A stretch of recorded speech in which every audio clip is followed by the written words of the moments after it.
Hello everyone, and this is my review for TNA Impact Wrestling on May 16th, 2013. And to go off to say right off the bat, I actually thought that this week's Impact was actually a pretty good show. Just with the exception of two little parts to it. And I'll go ahead and talk about those right away to get them out of the way. The first one was the match between Christian York and Jay Bradley. The way they've been building this is that they're taking the TNA Gut Check contestant winners and they're going to put them into like a mini tournament of basically like a semifinals and then finals at Slammiversary. With the winner of this mini tournament going into the Bound for Glory series. I like the aspect of bringing one of the TNA Gut Check people into the Bound for Glory series. I think this is, especially if they use them properly during there, it's a good way to give a potential younger star a little bit more exposure onto the TV show and maybe make them a little bit bigger. The match between Christian York and Jay Bradley, though, I felt it came off a bit weak in my mind, especially with the finish as well.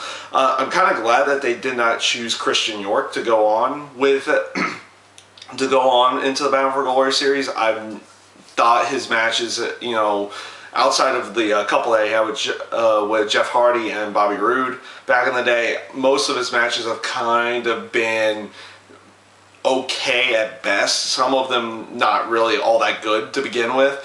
And this match was no different. It was just kind of a meh match with a very weak finish. I don't like Jay Bradley's finisher at all, or at least the way that he performs the clothesline. I don't think it comes off as a very strong clothesline or a potential finishing move. So that's just my opinion on that.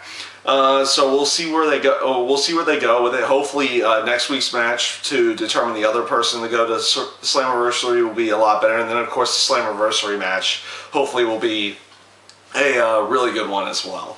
The other aspect that I didn't like was the bringing back of Joseph Park in general.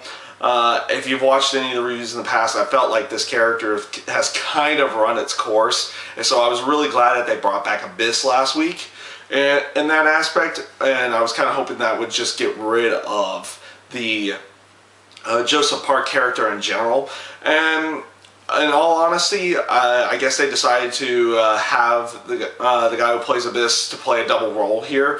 And you know, I guess it could lead into something interesting where they kind of do an angle where, oh, it's like they're kind of, you know, people are trying to determine whether or not he's the same guy or something in that aspect.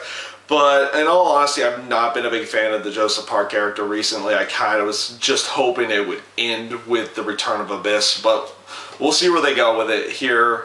His match with D'Lo Brown wasn't a bad match. It just, again, I've not been a big fan of the Joseph Park character. And the one aspect that I did like about it was I guess the one aspect that I do like about the Park character is whenever he would see his own blood, he would kind of go into a different state of mind type deal, and they used that with this match. So the match itself was okay, but kind of disappointed that they brought back the Joseph Park character in general. Now, basically, on to what I liked about the show. First of all, I like the aspect of where they're going with Gail Kim. As of late, she's not just doing the whole she's better than everyone else type heel. They're kind of throwing a mean streak in with her now. So I'm liking the aspect that they're going with that. Her match with Velvet Sky was a pretty good match again. And then, of course, with her losing, you know, her snapping at the end of the match with putting the figure four leg lock around the post. I thought that was a nice little touch, and I've liked the way that they presented Gail Kim as of late with a little bit of a mean streak. Let's see here. The other aspect that I've definitely liked about the show was how James Storm was interacting with Kaz and Daniels and Bobby Roode, and interjecting himself in both of their matches throughout the night. Basically just spitting the beer into Bobby Roode and then distracting Daniels during his match with Hernandez, which eventually led to the making of the Slammiversary match for the tag titles a fatal four-way match or a four corners match, whichever way they're going to go with it. Maybe it'll be elimination style. That could be a lot of fun to watch. But I like the aspect of just interjecting him in this way. They haven't really had much for James Storm as of late, and this is just a nice way of getting him onto the Slammiversary card.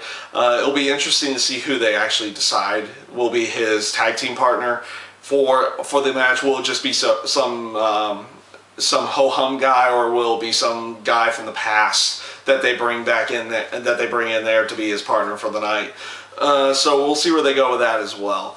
The last aspect that I really wanted to talk about the show, or actually, I'm skipping something on my mind, a little slip of my mind there. The X Division title match was a pretty good match in my mind. I like the aspect that they did not use the camera angle that's on top of the referee's head all night, but that's just my own personal opinion. I don't think it's a good camera angle.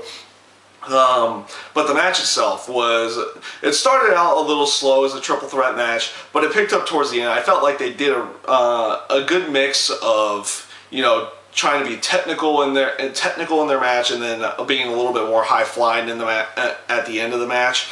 So I definitely ended up liking where they went with the X Division title match in there. I do think the whole triple threat rule is kind of hindering the X Division. I think they have a nice feud building here with Chris Sabin and Kenny King, so hopefully they'll keep Sabin in there for a little while to continue that feud with him and Kenny King in some way, shape, or form. So that does bring me to the last little bit of the night, which was the contract signing for Bully Ray and Sting. And all honesty, I felt that the promo that they delivered throughout the show was actually a very good promo between them. Basically, adding the whole stipulation in there with if Sting loses, he can't wrestle for the TNA Heavyweight title ever again.